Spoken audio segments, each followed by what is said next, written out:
Imagjinoni sikur t'ju them se kjo video që po e shikoni në fakt është xhiruar pa ndonjë pajisje, pa ndonjë telefon, kamerë dhe normalisht pa kameraman. Të gjithë do të shikoni dhe do të thonit, çfarë po thot ky? Është anormale. Në fakt, më ironike se kjo, është mendosh se gjithësia, universi, toka, qielli, hëna, planetet, njeriu janë krijuar vetvetiu, pa një krijues. Sikur një fëmijë ta godisje nga pas, me njëherë do të kthehej do të thoshë kush nga goditur. Ti thua që nuk ka goditur njeri.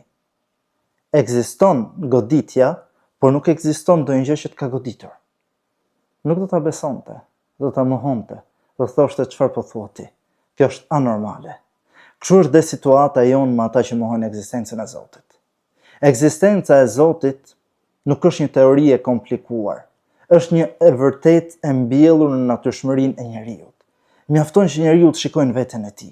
Mjafton të shikosh në çka të rrethon, të shikosh në këtë sistem të përkryer që ekziston. Do ta kuptosh që është e domosdoshme që të ekzistojë një krijues për këto krijesa. Të ekzistojë një qenie superiore, e cila e ka vendosur këtë sistem të përkryer.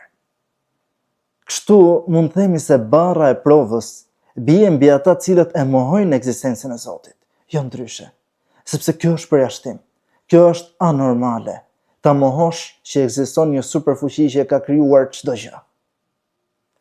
Një shembull tjetër është dhe shembulli i asaj gjethes, të cilën e ha krimbi dhe del mëndafsh, e ha bleta del mjalt, e ha delja del qumësht, e kështu me radhë.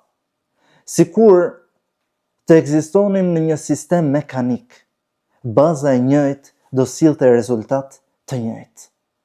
Por sistemi që ka vendosur Zoti i gjithësisë është i përkryer. Dhe kështu nga baza e njëjtë dalin rezultate të ndryshme. Një temë tjetër që diskutohet është çështja e fëmijëve dhe prindërit e tyre. Kush i ka sjellur ata në jetë? A janë prindërit ata që i kanë sjellur në jetë? Fakt është që shumë prindër dëshirojnë të kenë fëmijë, por nuk kanë. Shumë prindër dëshirojnë që fëmijët e tyre të kenë sy blu, flok të verdh. Dëshirojnë që fëmijët e tyre të jenë të përjetshëm, por nuk mund ta bëjnë, sepse ai që ja jep jetën fëmijës është dikush tjetër. Prindërit janë thjesht shkaku.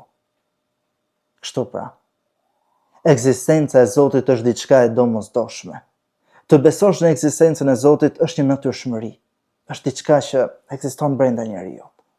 Ta mohosh ekzistencën e Zotit, kjo është ajo që është anormale, që kërkon të argumentohet, që kërkon të vërtetohet. Në fakt, të besosh në ekzistencën e Zotit nuk është një kundërshtim ndaj shkencës, por e kundërta vlen. Të mohosh ekzistencën e Zotit është e rebelim ndaj arsyes. Është të mohosh logjikën, të mohosh normalen, natyrshmërinë që të gjithë e pranojmë. Zoti ju ruaj.